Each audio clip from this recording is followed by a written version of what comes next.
Jesus' name we pray. Amen. Happy Blessed Sunday po sa lahat. How was the snow day? Nakapag-rest ba lahat? Yeah, amen, yes. So before we start, I just want to share a verse from Psalms chapter 95, verses 1 to 2. It says here, "O come, let us sing to the Lord. Let us shout joyfully to the rock of our salvation. Let us come before his presence with thanksgiving. Let us shout joyfully to him with psalms." Amen. Let us pray. Heavenly Father, full of grace, we thank you for this new day, Lord, and for the privilege of worshiping you. We welcome you. We welcome your presence in this place, Lord God. Prepare our hearts and quiet our minds so that our worship may be pleasing to you. We lift up your name alone. In Jesus' name we pray. Amen. So, sama-sama po nating itaas ang ating pagsamba sa ating buhay na Diyos. Amen.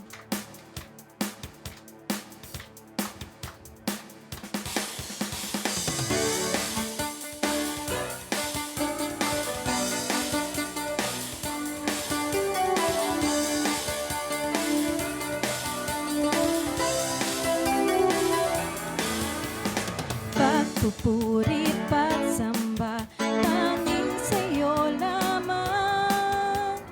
Diyos na makapangyarihan, magpakailanman. Ang pag-ibig mo'y sapat sa kanina man. Pagkat di ka nagbabago, magpakailanman. Kaya aking sasambahin, ngalan mo'y sasambitin. Pagkat pag-ibig mo ang siyang mahalaga sa'kin. Sa gitna ng kalungkutan, ika'y papupurihan. Pasasalamatan magpagkailanman. Yes, Lord. Minsan pa, ulitin natin. Pagpupuri, pagsamba, tanging sa'yo lamang. Diyos na makapangyarihan, magpakailanman. Ang pag-ibig mo'y sapat sa kanina man. Pagkat di ka nagbabago, magpakailanman. Kaya aking sasambahin. Kaya aking sasambahin, ngalan mo'y sasambitin. Pagkat pag-ibig mo ang siyang mahalaga sa'kin. Sa gitna ng kalungkutan, ika'y papupurihan. Pasasalamatan magpagkailanman. Minsan pa. Kaya aking sasambahin, ngalan mo'y sasambitin. Pagkat pag-ibig mo ang siyang mahalaga sa'kin. Sa gitna ng kalungkutan, ika'y papupurihan. Pasasalamatan magpagkailanman. Minsan pa, sorry pagkatao. Kaya aking sasambahin, ngalan mo'y sasambitin. Pagkat pag-ibig mo ang siyang mahalaga sa'kin. Sa gitna ng kalungkutan, kay papupurihan. Pasasalamatan magpagkailanman. Pasasalamatan. Pasasalamatan magpagkailanman. Pasasalamatan magpagkailanman. Yes, Lord.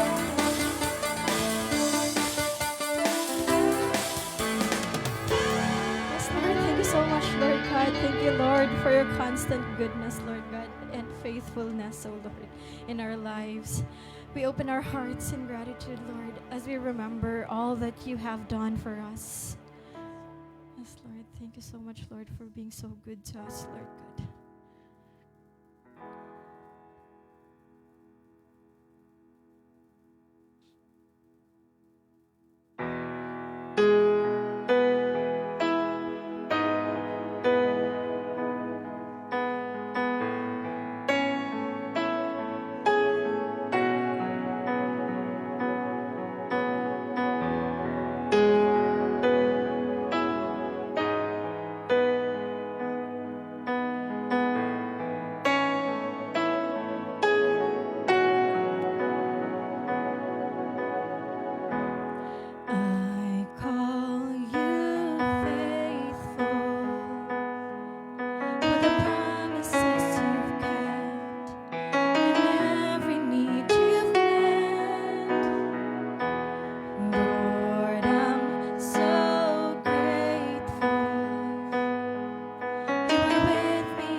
how you love me. What a friend you have been. So good to me. God, I can't believe how you love me. What a friend.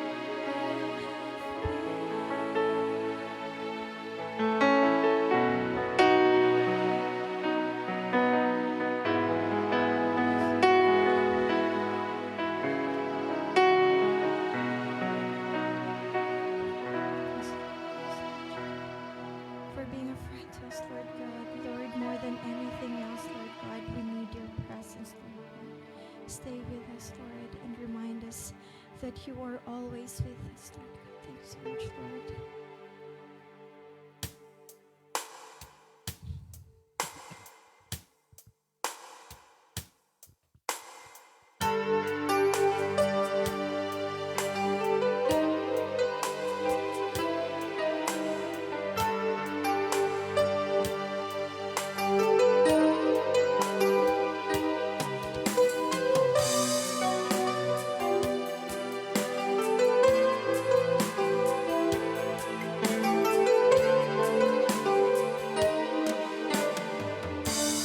Savior of my soul,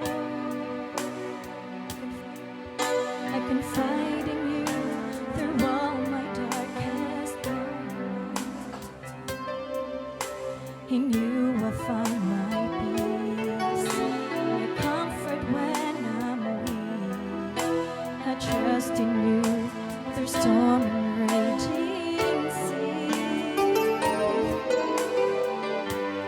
Faithful, you're my God. You're the glory and the lifter of my head. Your light, it fills my days. It leads me in your ways. Forever I surrender all to you. And I live to worship you, my Jesus. My Jesus, you're the only one for me. Nothing will ever take your place, my precious Savior. Who can stand between my Lord and me? Lord, I live to honor you. And I long to bring my life an offering. Take me higher, draw me deeper. I give all to be with you. Let's sing it again from the start. Savior of my soul, I confide in you through all my darkest moments. In you I find my peace, my comfort when I'm weak. I trust in you through storm and raging sea. So faithful, Faithful, you're my God. you're the glory and the lifter of my head. Your light, it fills my days. It leads me in your ways. Forever I surrender all to you. And I live to worship you, my Jesus, you're the only one for me. Nothing will ever take your place,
so much, Lord God. Thank you, Lord, for meeting us in this time of worship, Lord. And as we listen to your word, Lord God, open our hearts and our minds to receive what you want to speak to us today, Lord. In Jesus' name we pray. Amen.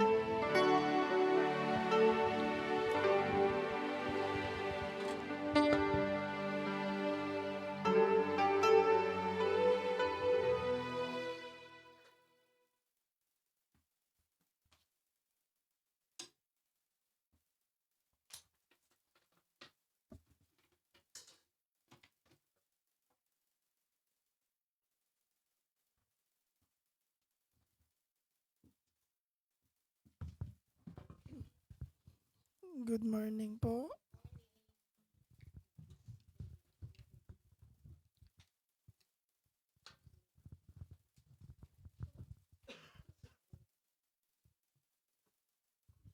Um, let's read ano po, 1 Corinthians 11:24.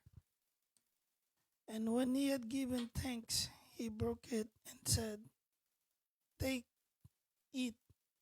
This is my body, which is broken for you. Do this in remembrance of me."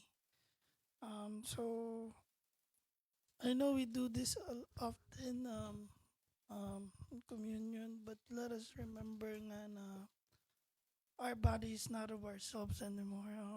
This is from Jesus, and um, let us pray na each day we we try to do our best as we walk in His path, and we thank you for His sacrifice. Let's pray. Um, Lord, thank you, Lord, for your body that you have given for us, O God, and your love that you have shown on the cross, O Lord.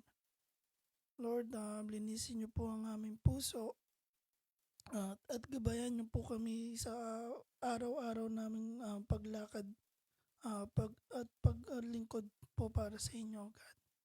Tulungan niyo po kami to walk in obedience and in gratitude, O Lord. We thank you, Lord. In Jesus' name we pray. Amen.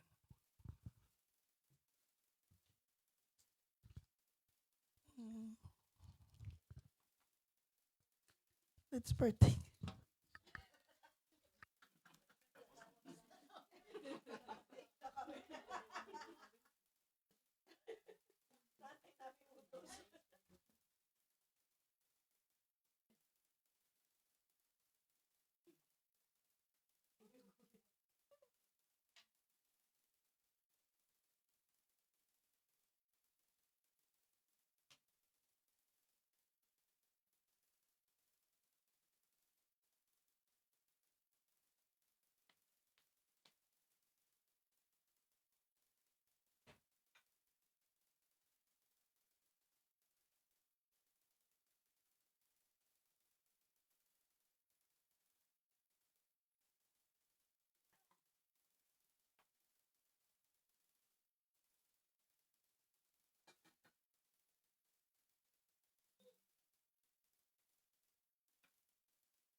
Good morning po. Good morning. Chuckerberg, good morning.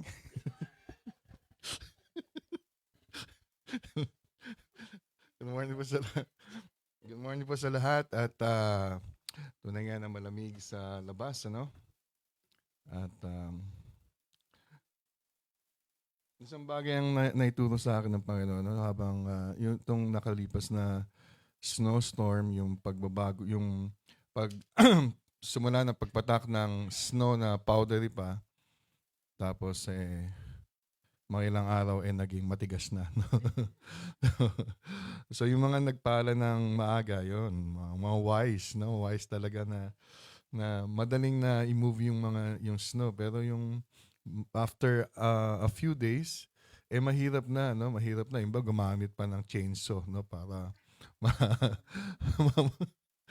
ma- dahil matigas talaga yung snow. Ang naituro sa atin na ang Panginoon, no? Habang pag matigas na yung ulo mo talagang mahirap ka na pasunurin sa sa salita ng Panginoon. Amen.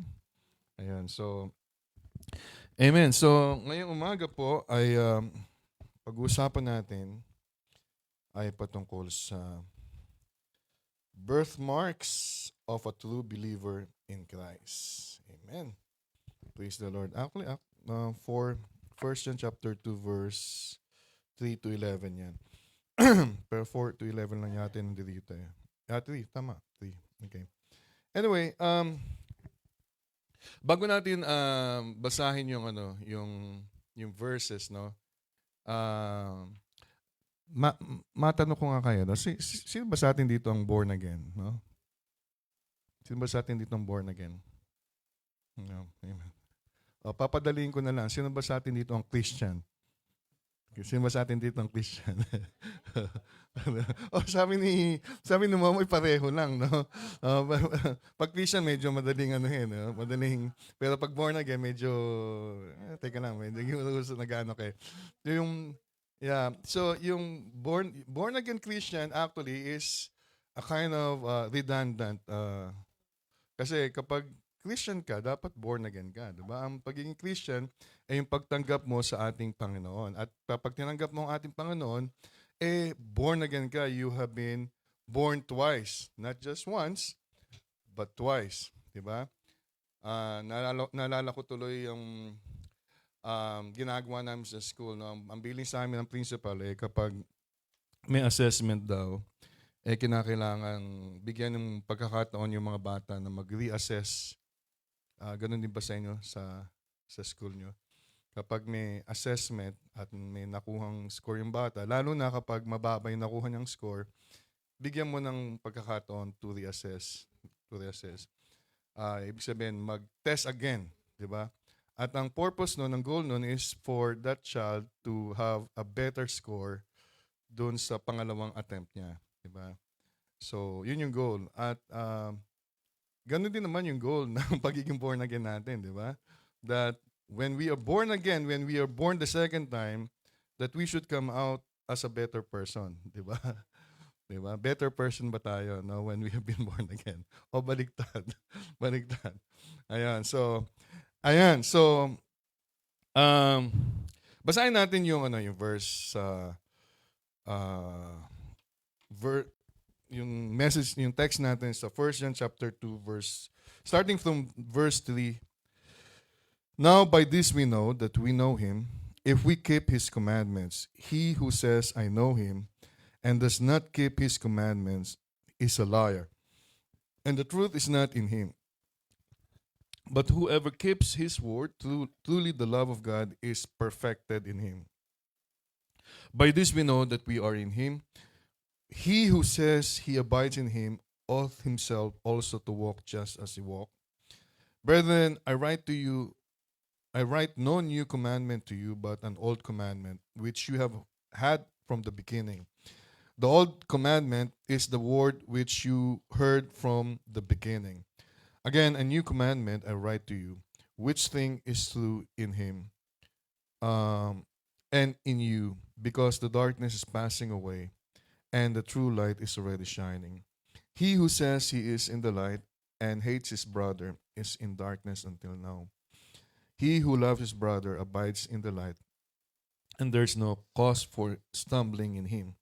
But he who hates his brother is in darkness and walks in darkness, and does not know where he is going, because the darkness has blinded his eyes. Manalangin po muna tayo. Father in heaven, we want to thank you for the reading of your word. We ask, Lord, that you open our eyes of understanding to your message, Lord God. Gamitin mo po ako, Lord God, as your mouthpiece, Lord God, to deliver your word. Anoint me, anoint each and every one, Lord God, as we listen to your word. And let your Holy Spirit, Lord God, be our teacher, Lord God. In Jesus' name we pray. Amen. So, tayo po ay mga born again, mga twice born, no? Dalawang beses na pinanganak. So when we were heaven born, okay, that is, we are born from above, okay, we became heaven bound. Okay? So papunta na tayo ng langit, no? No? Sa TikTok, yung usually na kinakanta ngayon, di ba? Nasa langit na ba ako? No? Papunta ka pa lang sa langit, no? Ayan. Ayan. When we were heaven born and heaven bound, God put some indelible marks upon us. So that is, ito yung gusto kong pag-usapan natin, mga kapatid, yung mga indelible marks. Ano ba ibig sabihin ng indelible? Yung mga, di ba, hindi nabubura, parang sa election, di ba? Kapag nakaboto ka, bibigyan ka ng ink, indelible ink, para hindi mo basta-basta mabubura yun ng at that time, di ba? Indelible mark upon us, okay? And these are the traits of the twice born, okay? Yung pinanganak muli, alright? So, as Christians, okay, ito yung mga, pag-usapan natin yung mga traits or characteristics of being twice born, okay? And these are the birthmarks of a true believer. Okay? All right. and and God wants us to know that if we don't find these traits in us, then siguro magtanong-tanong tayo sa sarili natin, no? Have I been really born again or twice? Okay? Kasi ito dapat yung yung birthmarks, yung traits na ikaw ay talaga nga namang pinanganak muli or you have been born again. Okay? All right. So if we do not find these birthmarks or traits, then we need to ask ourselves if we have ever really been saved. Okay? If a person is saved, it's going to show in his life. Okay? You're not saved by keeping the commandments, by walking as Jesus walked, or even by loving your brother. But if you are saved, you will do these things. Amen? Amen. Okay? So, kasi nga, it's one thing to talk religion and it's another thing to have it. Alright? So, I've heard kasi maraming mga naglalabasang mga false religion. Amen? Sa sa panahon natin, and they're talking about what they think is true, okay? And some of them, if not most of them, are really not, because it is false religion, it's not biblical, all right? So not everything that we hear is actually true, okay? I've heard of a psychiatrist, okay? I have this, I've heard this story about a psychiatrist, okay? Who was in his office, and his nurse came to him at the back and said, "Well, doctor, we have a man here who wants to see you," and he says he is invisible. He is invisible. So the psychiatrist told the nurse, "Go tell him that we cannot see him." So, I hope nakuha niyo po yung joke na. So, ayan. Ayan, so, anyway. Ayan. Okay. So, if we will analyze yung mga verses na binasa natin, okay, especially the three verses, okay, yung verse 4 says there, "He who says, I know him, and does not keep his commandment is a liar, and the truth is not in him." That's verse 4. Verse 6, "He who says he abides in him ought himself also to walk just as he walked." Verse 9, "He who says he is in the light and hates his brother is in darkness until now." Okay? So, if you notice, each of these three verses begins with he who says. Okay? He who says. All right? It's one thing to talk the talk, and it's another thing to walk the walk. And a lot of us talk a good religion, but everything we say is not necessarily so. And what I want to tell you at this point is that as I introduce or as I continue with this message, it's of this verse, okay, refer to a trait, refers to a trait of a true believer in Jesus Christ. Each of these three verses. Okay, I know him but does not keep his commandments. I know him but uh, uh, ought himself to walk as Jesus walked. And I know him. He is in the light. He hates his brother, is in the darkness until now. Okay? All right. So the first one is a true believer submits to the lordship of Jesus Christ. Okay? So that's the first trait. Okay? And that's the first mark or birthmark of a true believer. He submits to the lordship of Jesus Christ. So we find it in in verse 3, it says, "Now by this we know that we know him if we keep his commandments." Okay? So one of the verses that I have memorized when I was an early Christian, yung John chapter 3 verse 3. And this is eternal life, that that they may know you, okay, the only the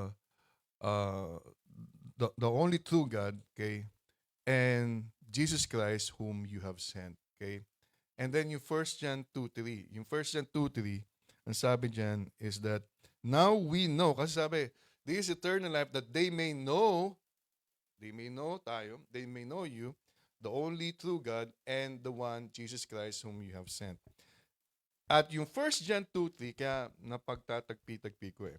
Now, by this we know that we know him if we keep his commandments. Okay? So, yung pala yung evidence that we know him if we keep his commandments. Okay? So no one can be saved without receiving Christ as Lord. And we know that, right? We know from Acts chapter 16, verse 31. So they said, "Believe on the Lord Jesus Christ, and you will be saved, you and your household." And we also find in Romans chapter 10, verse 9, that if you confess with your mouth that Lord Jesus, and believe in your heart that God has raised him from the dead, you will be saved. Okay? So, we don't receive Christ as Savior and then later make him Lord. Okay? And I guess with some people whom they believe they're Christian, okay, ito yung nangyayari, that they make Jesus as their Savior and then later make Jesus as their Lord. Okay? You make Jesus, when you receive him as Lord, we receive him as Lord and Savior at the same time. Okay? So when he is your Savior, okay, he is also your Lord. Amen? Amen. Hindi pwedeng paghiwalayin yun, mga kapatid. Okay? So, it is a contradiction to say that Christ is your Lord and yet you don't keep his word. Okay? Kaya nga sabi ni Jesus Christ dito sa Luke chapter 6 verse 46, "Why do you call me Lord?" Okay? And Lord, Lord, and do not do the things which I say. Okay? So, keeping the word of God has something to do with our obedience in doing the word of God. Amen? So, Lord means master, and he has every right to give his commandment. Okay? All right. So, if a person claims to be a Christian but doesn't keep his Christ's commandments, then the Apostle Paul or the Apostle John, says that that person is a liar. Okay, sinungaling daw yun. So, hindi po ako nagsasabi nun, yung salita ng Panginoon, that if a person claims to be a Christian, actually sa ibang version, mga kapatid, yung phrase na if he who says who knows him, okay, sa ibang version ng Bible, he who claims that he knows him, okay, but does not keep his commandments. All right? So this does not mean that we have to be perfect in order to go to heaven. All right? The word "keep" in 1 John chapter 2 verse 5 means to guard as someone would guard a treasure. Okay? When somebody gives you something and says, keep it, okay?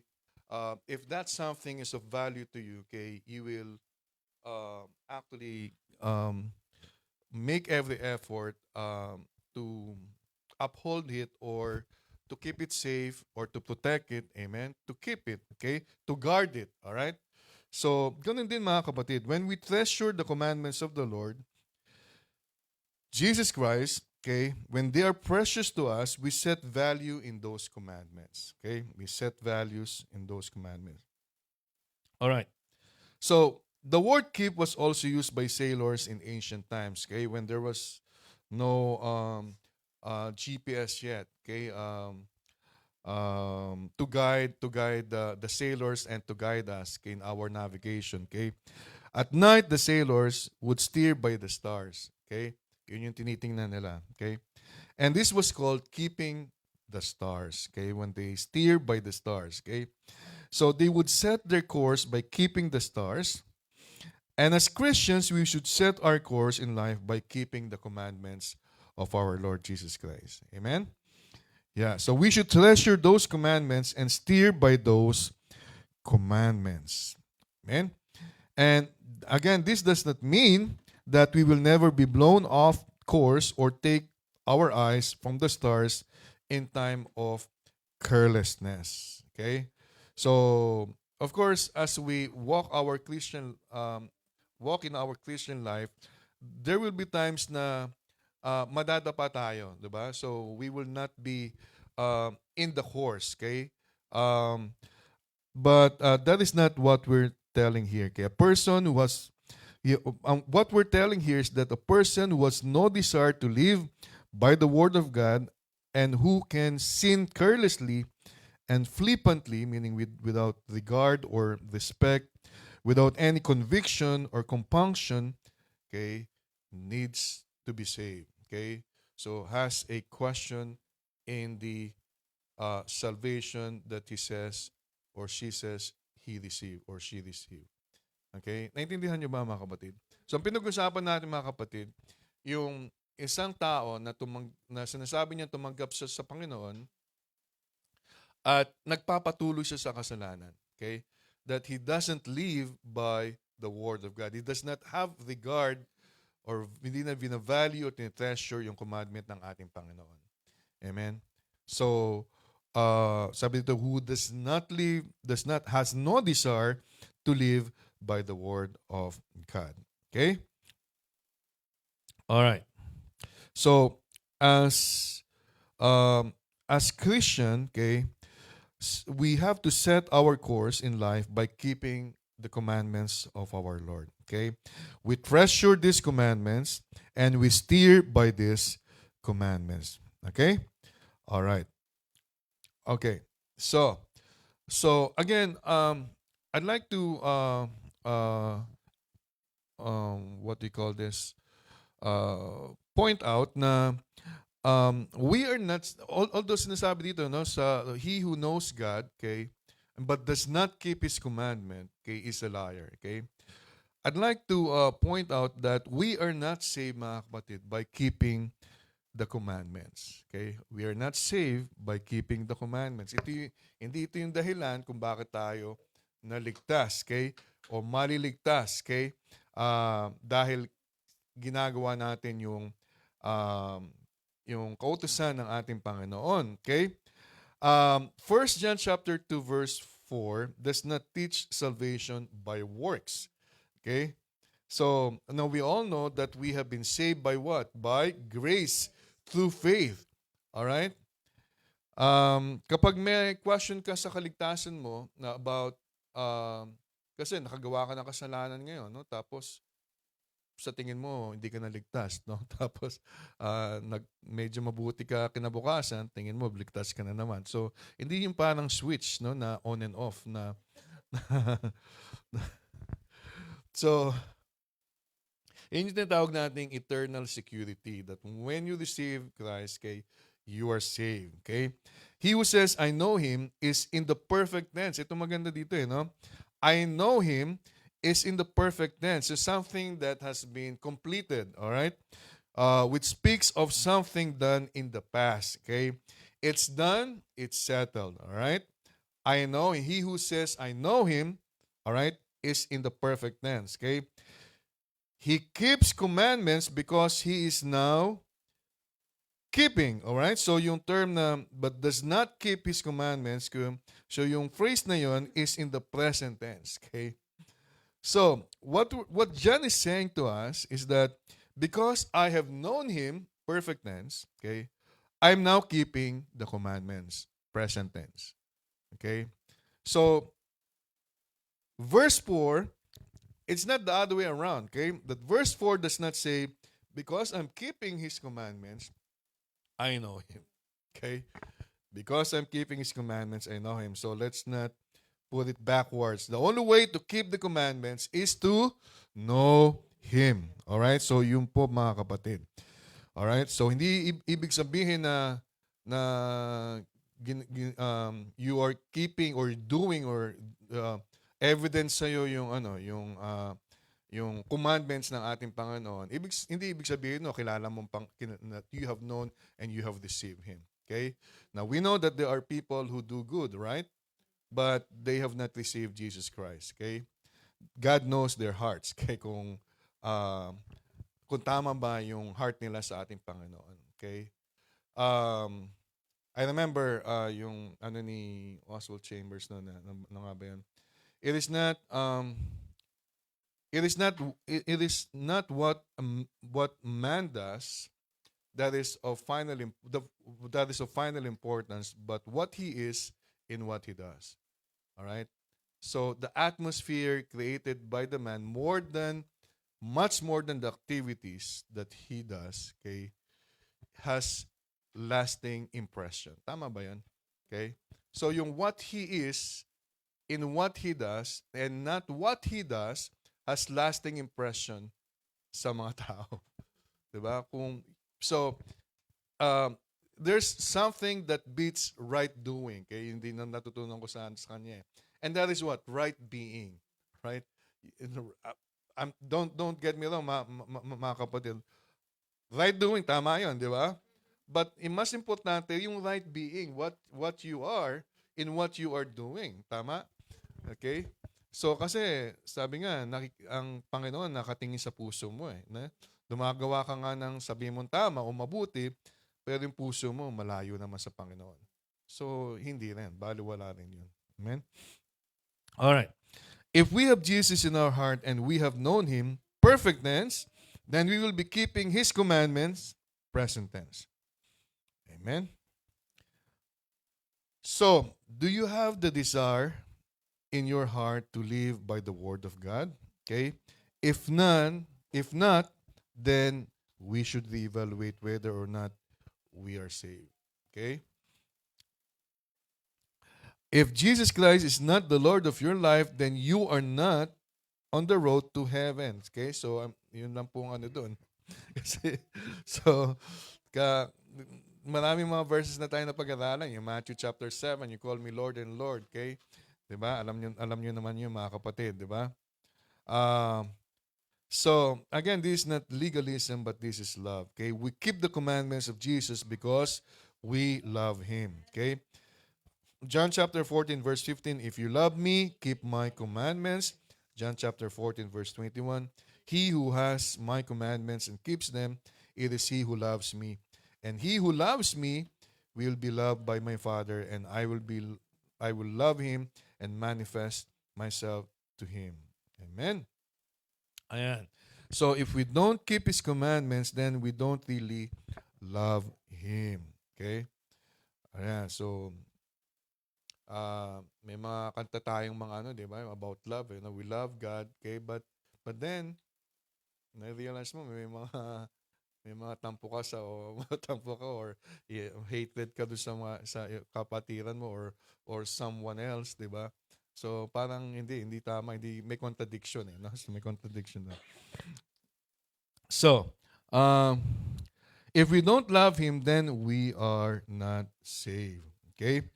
We don't keep the commandments in order to be saved. So, but why do you call me Lord and Lord and do not do the things which I say? So a person who is twice born submits to the lordship of Christ and keeps His word. So again, that's the first birthmark of a true believer, that he submits to the lordship of Jesus Christ. And what it means, mga kapatid, is simply what? That he keeps His commandments. And again, by keeping means obeying His commandments. Okay? All right. So, the second one is a true believer seeks the lifestyle of Jesus Christ. Okay? But whoever keeps his word, truly the love of God is perfected in him. By this we know that we are in him. He who says he abides in him ought himself also to walk just as he walked. Okay? So, this passage is not talking about Jesus' lordship, but his lifestyle. Okay? So, we are to walk as Jesus walked. So, kung paano namuhay ang ating Panginoon dito sa lupa, yan ang sinasabi ni John sa atin, that we should walk, we should follow the example of Jesus Christ also. Okay? So, if what we call being saved doesn't make us more like Jesus, then we haven't been saved. Being saved makes us like Jesus. Tama ba? So, tingnan mo nga yung kapatid mo, yung katabi mo, kung kamukha na ni Jesus.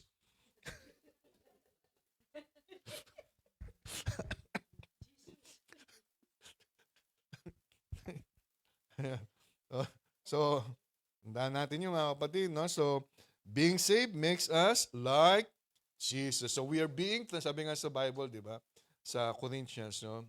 1st or 2nd Corinthians 3:18 yata, no? So that we are being transformed, right, into the likeness of our Lord Jesus Christ from glory to glory.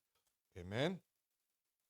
So, sa bawat araw ng pagising natin, dapat nakakamukha na natin, mas nakakamukha natin si Jesus Christ. Amen? Amen. Ano nga yan nyo? Amen ba? Amen. 1 John chapter 2 verse 6, even as he walked, means our life is to be even as his life was, as Jesus Christ's life was.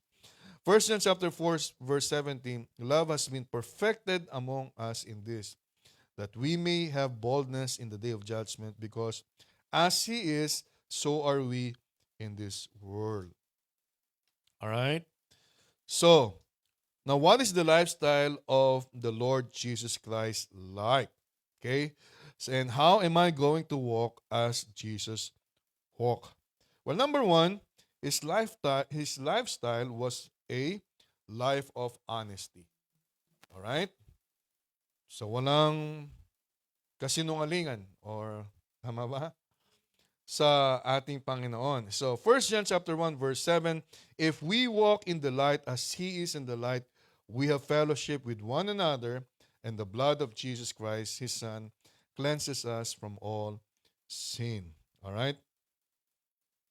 All right, so what does it mean to walk in the light? Okay?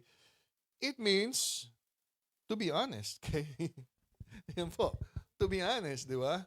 Di ba, kapag hindi ka honest, nasa dilim ka, no? Ayaw mong pakita yung ayaw mong pakita yung ginagawa mo, di ba? Di ba? So, ayun. So, if you are honest, you will be walking in the light. If you're dishonest, you will be walking in darkness. Okay?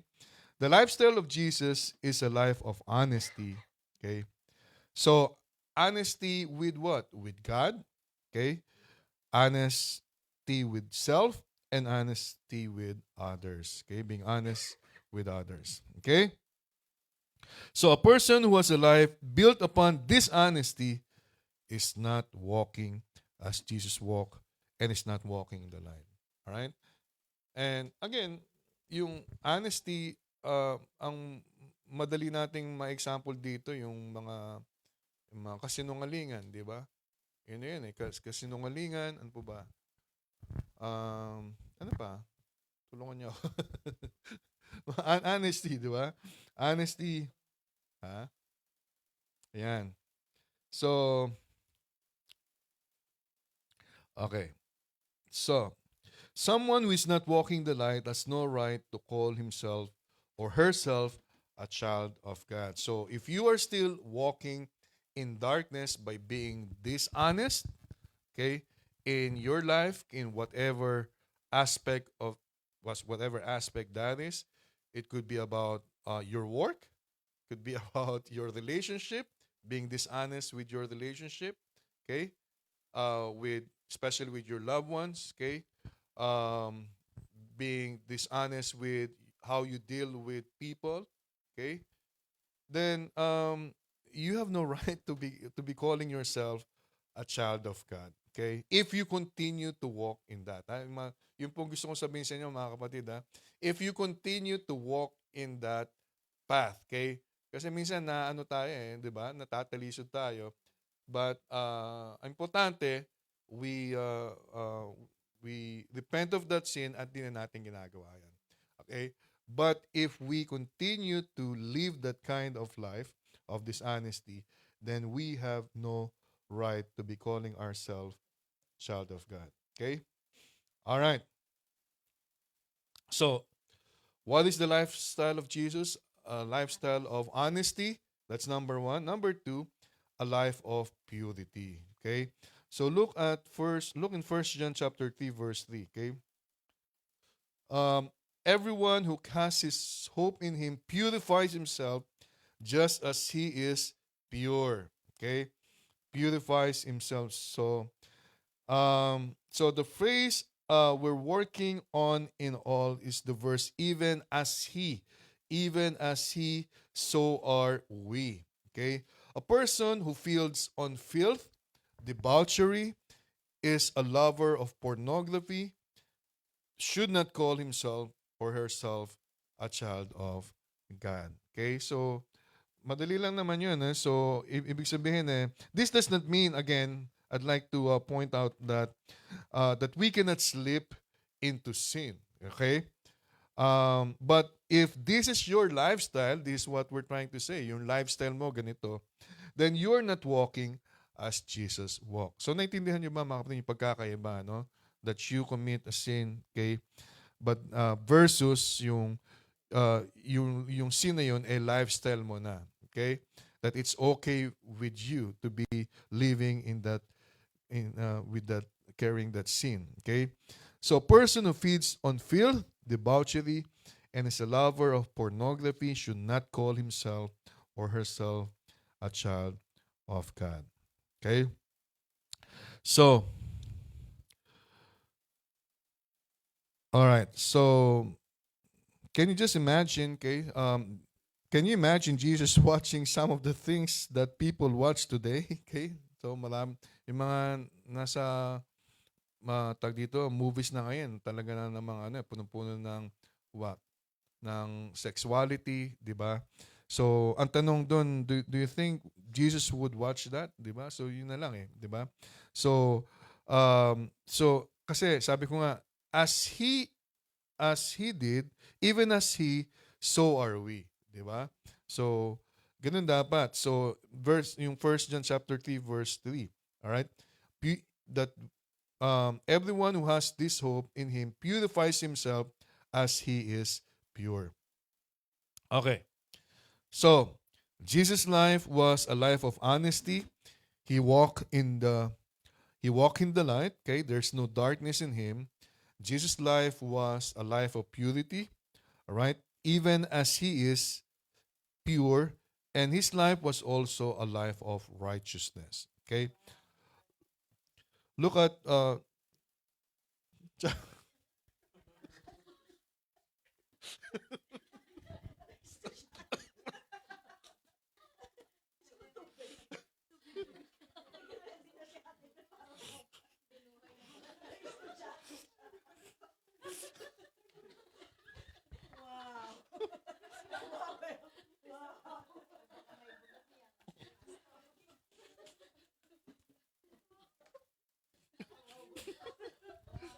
Magas ka.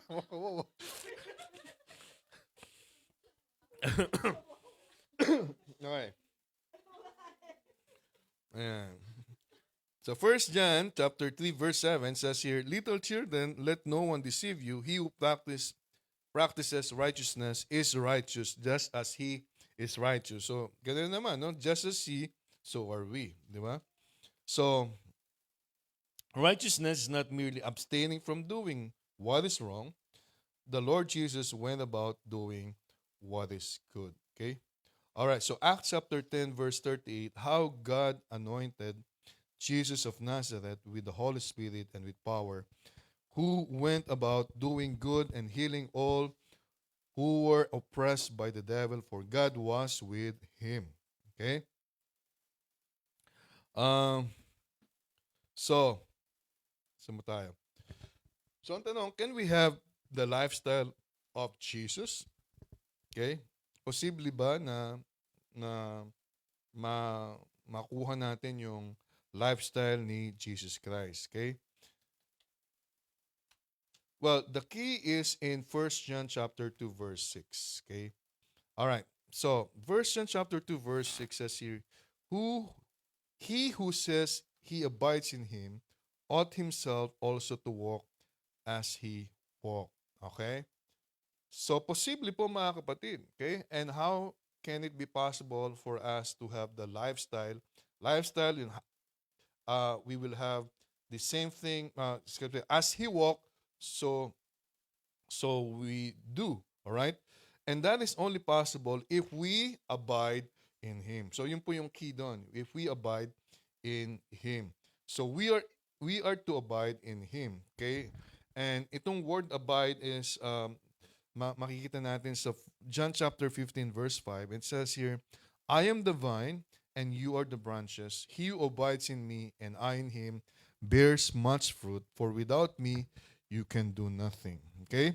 So to abide means to have the relationship with Jesus Christ, that the branch in a grapevine has to the main stem in that vine. Okay? So we are the branches and God and Jesus Christ is the vine. So we should have that constant and intimate relationship with him.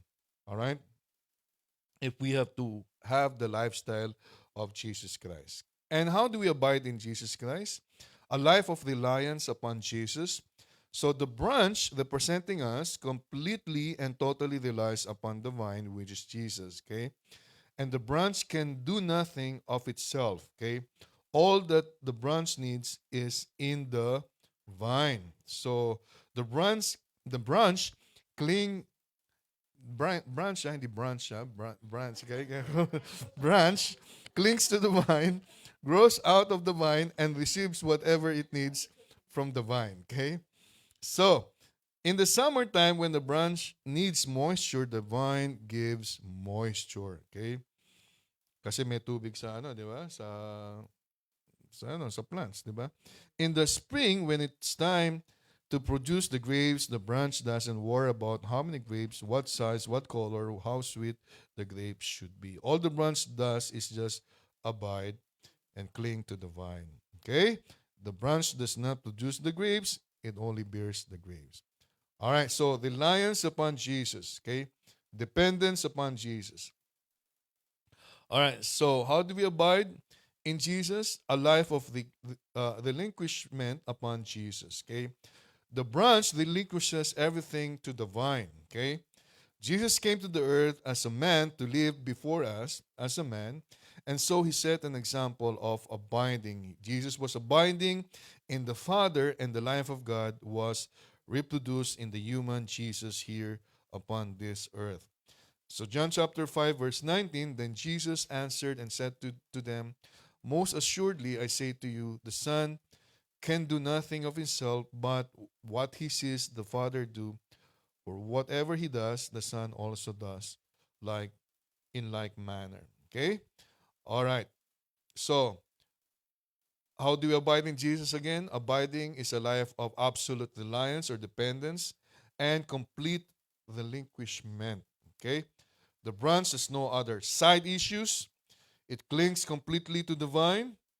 It rests in the vine. The life of the vine comes into the branch. Tama ba? Sa nagbibigay ng dun eh.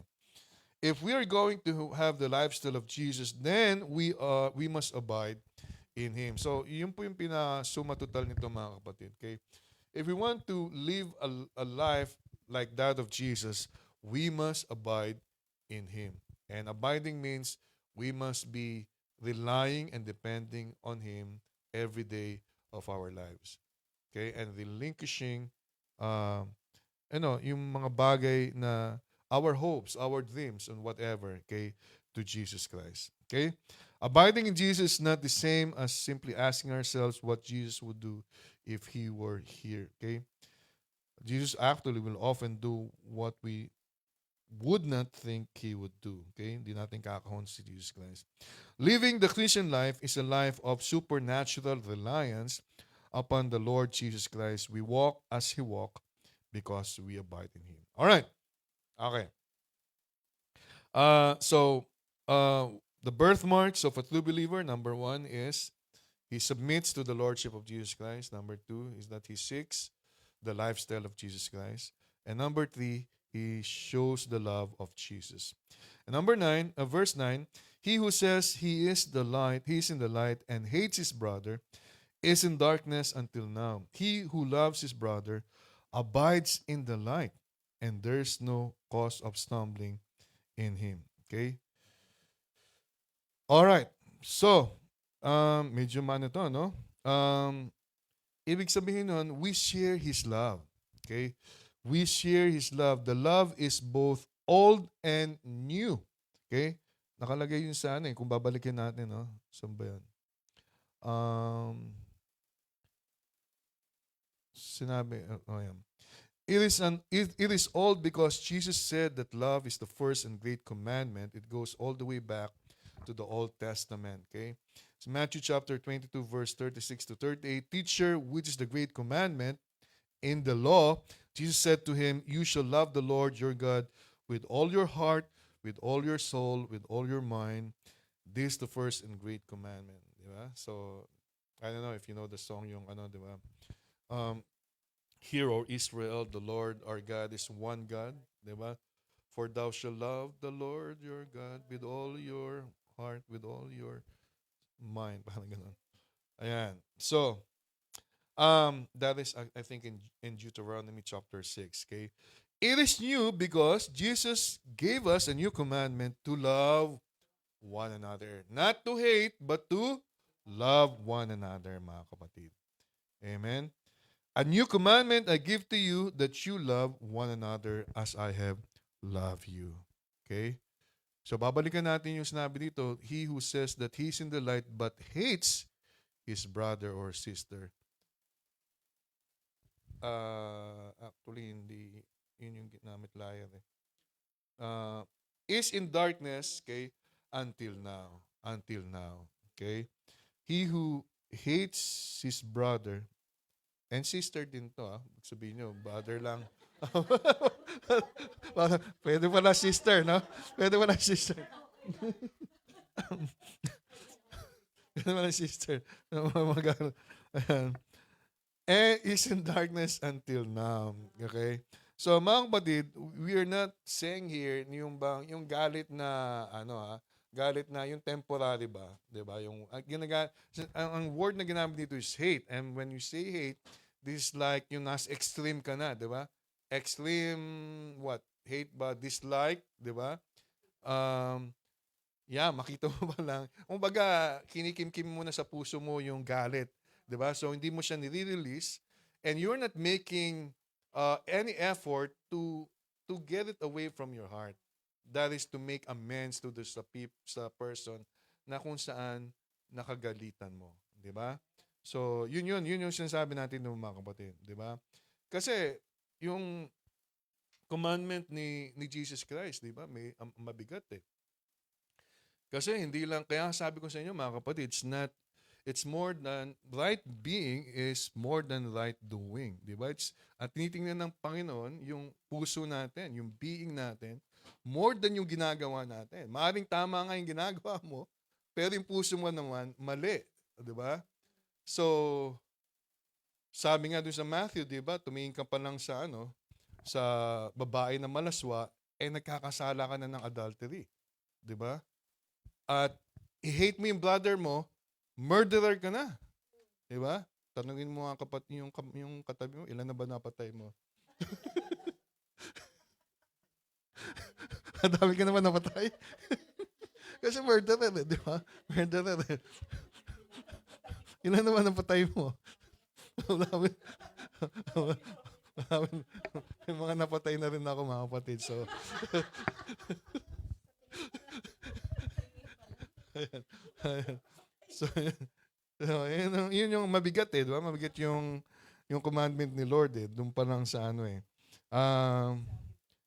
So, yeah, so a new commandment I give you that we should love one another. So we should share His love. As I have loved you, you also should love one another. Okay? In John chapter 13, verse 3 to 5, okay, we read, Jesus knowing that the Father has given all things into His hand, and that He had come from God and was going to God, rose from supper, ito yung Last Supper, no? And laid aside His garments, took a towel, and girded Himself. After that, He poured water into a basin and began to wash the disciples' feet and to wipe them with the towel with which he was girded. I think we are familiar with this incidents, no? Itong kwento na to, no? Nung winash ni Jesus Christ yung feet ng kanyang mga disciples. Okay? Bakit niya kinakailangan gawin yun? Sino ba yung mga nasa upper room na doon? Okay? There was Peter, okay? A crude and arrogant braggart, okay? Okay? So, alam naman natin si Peter, yung ano siya mapusok siya, di ba? Lord, di ba, nung over my dead body, kumbaga, yung sa kanya, di ba? At nung kinuha si Lord, di ba, inano pa nga niya yung tenga nung isang guard, di ba? So, a crude and arrogant braggart, okay? So, nandun din si James and John, okay? Who were called the sons of thunder, and they had hair-trigger tempers, all right? I don't know if you know the story, yung Mark chapter 3 verse 17, nung nagpunta yung sila Jesus at yung kanyang mga disciples dun sa Samaritan village at nireject sila. Okay? At ang sabi, at ang sabi nitong si John at si James, and when his disciples, James and John, saw this, they said, Lord, do you want us to command fire to come down from heaven and consume them just as Elijah did? Nung nireject sila, no? Nireject sila. So gusto na lang talagang parang kung sa panahon natin parang missile na itong mga ano. Alright, so nandun din si Simon the Zealot, okay, who knew nothing but hated for the Romans before he met Jesus. Nandun din si Andrew, was quiet and sensitive, okay. Nandun din si Philip, who was calculating. Math siguro to. Mathematician siguro to.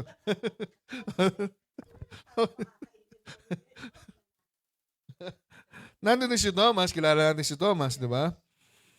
Siya yung cynical in that room. But Jesus loved them all. Okay? So, Jesus doesn't love us because we are lovely. Lovely nga ba? No? But He just loves us. Okay? So, yun yung pinag-uutos sa atin mga kapatid ng itong third item natin, that yung birthmark of being a true believer is that we show His love. Okay? Even if the person is unlovable. Okay? Dahil ikaw, hindi ka naman talaga lovable, di ba? Di ba? Kinakanta nga natin palagi, di ba? Kahit hindi karapat-dapat, di ba? Pag-ukulan ng habag, di ba? At wagas na pagsinta. Niyakap mo ako, di ba? Yan. Sa akin, marami tayo, di ba? So, we are not lovable. But still, God loves us. Amen? Hanggang doon na lang po, mga kapatid. Yay! Ayan, so, outline po at saka key points po natin. Number 1, a true believer must submits to the Lordship of Jesus Christ. A true believer seeks the lifestyle of Jesus Christ. A true believer shows the love of Jesus. Okay? And if a person is saved, it's going to show in his life. Okay? And once again, we are not saved by keeping the commandments. Okay? We are not saved by walking as Jesus walked. We are not saved by loving our brothers. But if we are saved, we will do these things. Okay? They come out of your life that has met the Lord Jesus. Okay? And finally, if your religion hasn't changed your life, you better change your religion because you don't have the New Testament kind. If any man is in Christ, he is a new creation. So dapat may nagbabago sa buhay natin, mga kapatid. And for the better. Amen? At dapat sa pagbabago natin ay mas nagiging kamukha natin si Jesus Christ. Mga ilang minutes na ang nagdaan. No? Tignan mo yung katabi mo kung naging more Jesus siya. No? Wow. Wow. Sige pa mga kapatid, let's pray. Father in heaven, we want to thank you, Lord, sa paalala mo sa amin, Lord God. Paalala mo, Lord, that you love us, Lord God. You love us even though, Lord God, we are unlovable. Kahit hindi kami karapat-dapat tumanggap ng iyong biyaya at habag, grasya, Lord God, ikaw ay namatay para sa amin, Lord God. Dalangin namin, Panginoon, na kung kami, Panginoon, may pag-aalinlangan pa, Lord God, sa aming kaligtasan po ay alisin mo sa amin, Panginoon, at tulungan mo kami, Lord God, na lumakad sa iyong kaliwanagan, Lord God. Sa lahat ng mga nandirito, nakikinig, Lord God, ayaw mo, buksan mo ang aming mga puso, Lord God, na ikaw ay tunay ngang, Lord God, na maghari sa aming buhay. Ikaw ay maging tunay na Diyos, Lord God, sa aming buhay, Lord God. Maraming po salamat, Lord God, sa iyo ang lahat ng papuri at pagdakila at pasasalamat sa pangalan ni Jesus.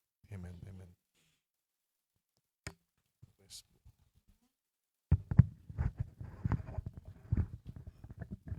Tumayo po tayong lahat at let us respond by declaring that si Jesus Christ lang ating tunay na Diyos, our Lord and our Savior.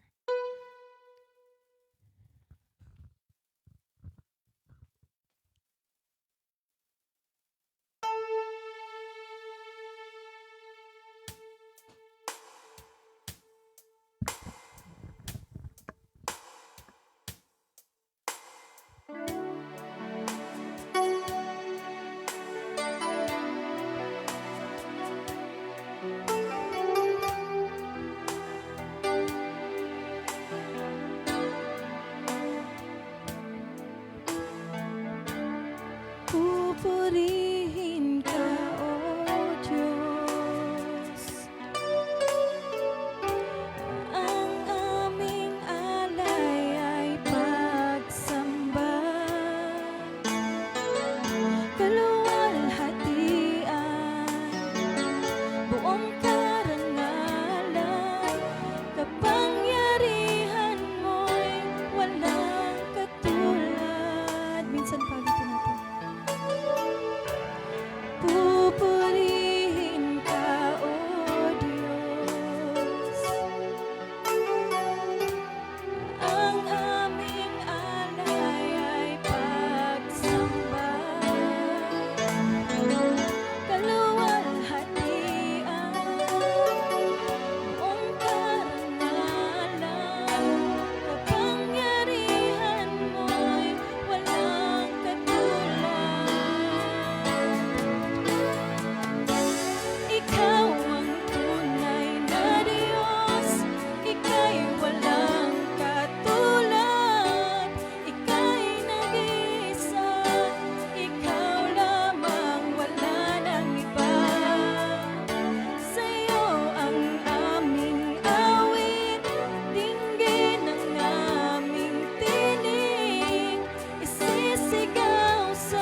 ika'y walang katulad, ika'y nag-iisa, ikaw lamang, wala nang iba.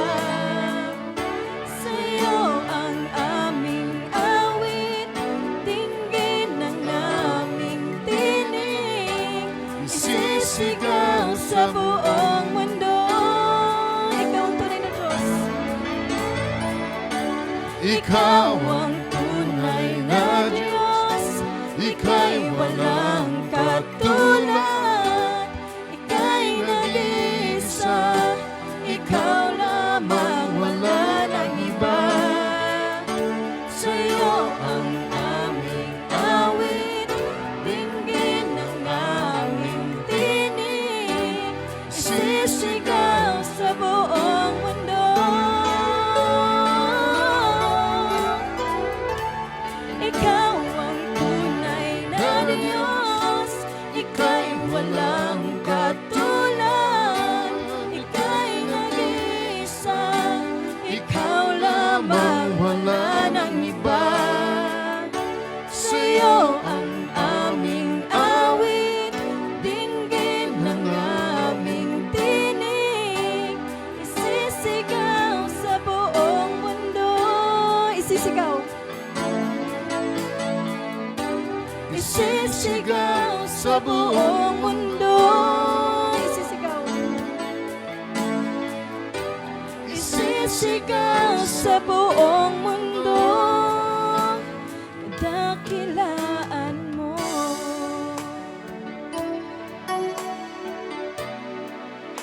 Ang kabutihan mo.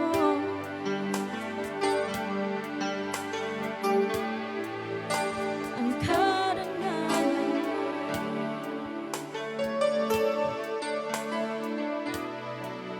ang kapangyarihan mo. Let's declare it once again na si Jesus lang ating tunay na Diyos. Ikaw ang tunay na Diyos, ika'y walang katulad, ika'y nag-iisa, ikaw lamang, wala nang iba.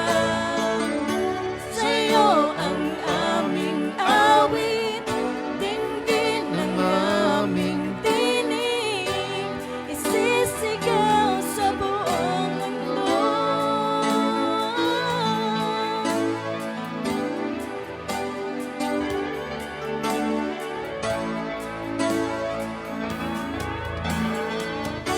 ikaw ang tunay na Diyos, ika'y walang katulad, ika'y nag-iisa, ikaw lamang, wala nang iba. Sa'yo ang aming awit, dinggin ang aming tinig, isisigaw sa buong mundo. Isisigaw. Isisigaw sa buong mundo. Isisigaw. Isisigaw sa buong mundo. Dakilaan mo.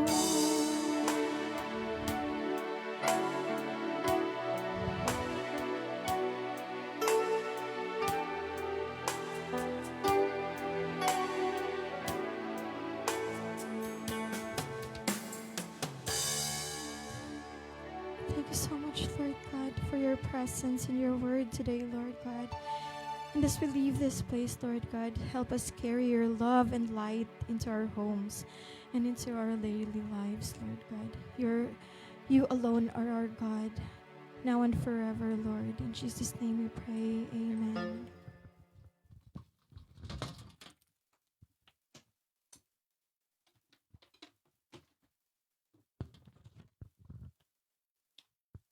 Good morning po. So ngayon, dadako po tayo sa ating tithes and offering. But before that, let's read yung nakalagay po sa Philemon chapter 1 verse 6. Ang sabi po dito, I am praying that you will put into action the generosity that comes from your faith as you understand and experience all the good things we have in Christ. Amen. So nakaka-encourage yung yung verse na to and good reminder for us to put into action the generosity kasi the only reason why we have generosity in our hearts is because of the generosity that comes from God. Amen. And same thing is true. The reason that we can love one another is because of the love of Jesus Christ, the love of the Father that is in us. So as we continue all to experience all the good things that we have in Christ, let's also share those good things to others, and most importantly, syempre, the good news that we have, diba? So let's pray.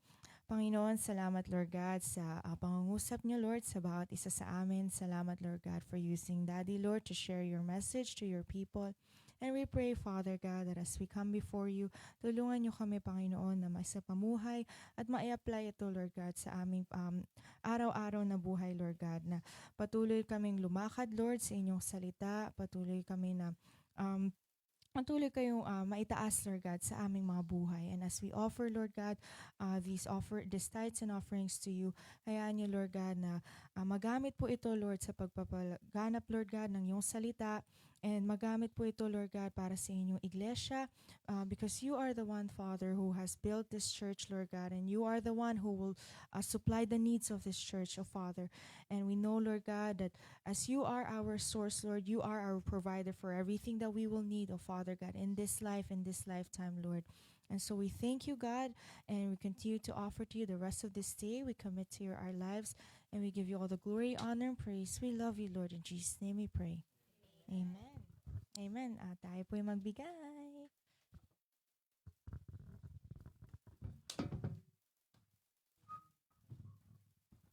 Meron ba tayong testimony? Meron ba tayong testimony? Sino may nagkaroon ng test dito? At may money. Money.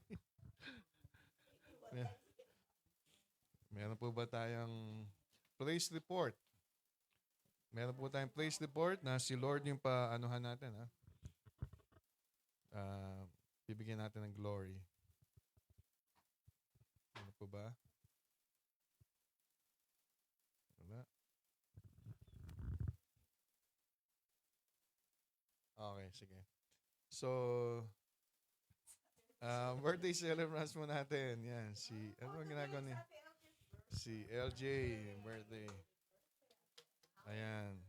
Si LJ, si Tita Alma. Si Raven.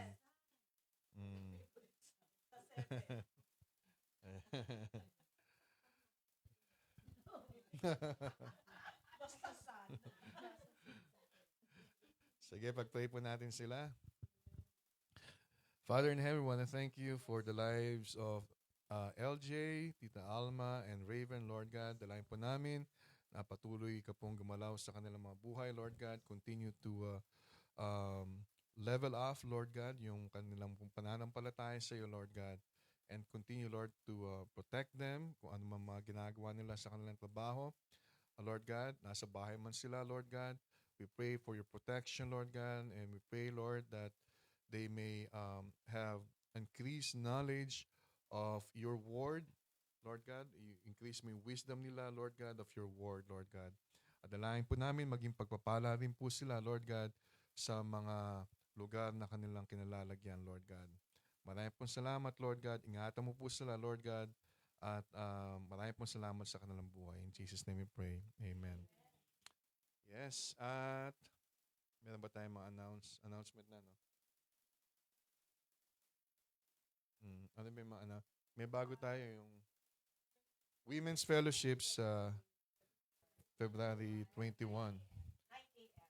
February 21, that's Saturday, 9 a.m. San. Wow! Wow! ang Women's Fellowship po natin ay sa Wow.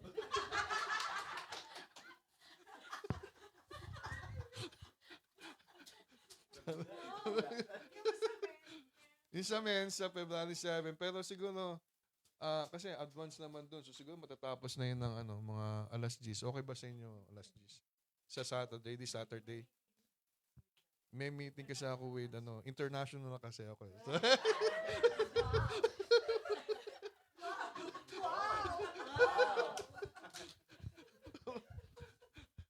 Umaga sa atin.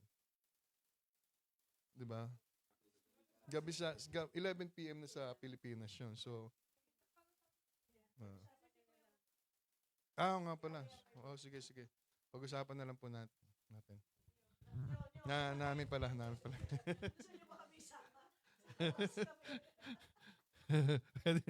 Ayan. Sige. Meron pa ba? Meron pa ba tayong announcement? So, next Sunday dito ulit. Next Sunday dito ulit po tayo. Ayan. And then the next 2 Sundays after that, sa Sheraton na tayo. Ayan. Hallelujah. Sheraton. Sige po. Tayo na po tayo. Is the Lord. So, 1 Thessalonians chapter 5 verse 23 it says here, now may the God of peace himself sanctify you completely, and may your whole spirit, soul, and body be preserved blameless at the coming of our Lord Jesus Christ. Okay? Thank you, Lord, for this morning, Lord God, of blessings sa pagpupuri, pagsamba, at pakikinig ng iyong salita, Lord God. At salamat, Panginoon, even sa communion po namin pagbibigay sa iyo, Lord God. Thank you, Lord God, for blessing us this week. We pray, Lord God, that you continue to, Lord God, to bless our brethren here, Lord God, sa darating na week, Panginoon. Dalayan po namin ang pag-iingat mo, lalo na medyo dicey ang daan, Panginoon, dicey at icy, Lord God. At dalayan po namin, Panginoon, na ingatan mong bawat isa, na wala pong mga aksidente, Panginoon, at madali po kaming makaalis sa mga parking lots po namin, Lord God. At dalayan po namin na bigyan mo kami ng wisdom, Lord God, sa aming pong mga pagtuturo at kalakasan din, wisdom sa mga magtatrabaho sa ibang field, Panginoon. Dalangin po namin, Lord God, na patuloy ang buwas mong pagpapala sa bawat isa, Lord God. We thank you, Lord God, and we give you all the glory and honor and praise in Jesus' name. Amen, amen. Maraming po salamat. See you again next Sunday.